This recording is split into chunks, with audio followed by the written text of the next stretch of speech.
Hello लोगोफोर खुलुमबाय welcome back to माय यूट्यूब चैनल नोंथांमोन साफ्रोमखौबो आंनि बड' लेंगुवेज जिके यूट्यूब चैनलनि गोदान भिडिअआव बरायनानै लाग्रोफिनबावबाय स' लोगोफोर नोंथांमोना जुदि आंनि चेनेलाव गोदानब्ला चेनेलखौ लाइक कमेन्ट शेयार आरो चेनेलाव गोदानब्ला चेनेलखौ साबस्क्राइब खालामना होलांनो थाखाय गुरै खावलायहरनाय थाबाय स' लोगोफोर जों दिनै सावरायगोन भारत हादरनि हारिमानि फिरफिलानि सोमोन्दै भारतनि हारिमानि फिरफिलाया मोनथाम गाबजों समान बाहागोआव रानजानाय गोजौथाराव गेरुवा गेजेराव गुफुर आरो गाहायथाराव गोथां गाब गेजेर बाहागोआव थानाय गुफुर गाबनि गेजेराव निला गाबनि अशक सोरखिनिफ्राय लानाय थों 24 आथिं थानाय मोनसे चक्र दङ।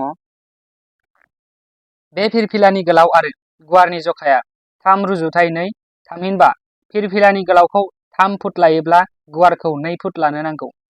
1947 मायथाइनि 22 जुलाइआव मिरु संबिधान आफादाव गनायजायो आरो बे दिननिफ्रायनो बेखौ जोंनि हादरनि हारिमानि फिरफिला हिसाबै गनायथि जायो।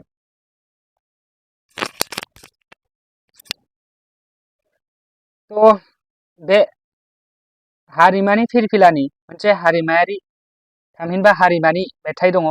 बे मेथाइयानो जाहैबाय जन गण मन।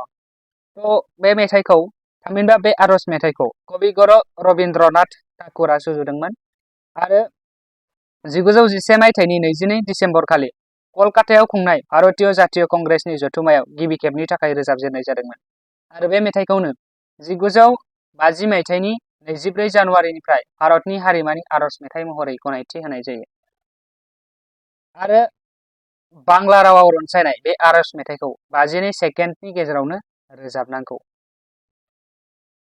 थ' I hope नोंथांमोना भिडिअखौ नायनानै मोजां मोनबाय। स' थेंक इउ भेरि माच फर वाचिं। लाभ इउ अल।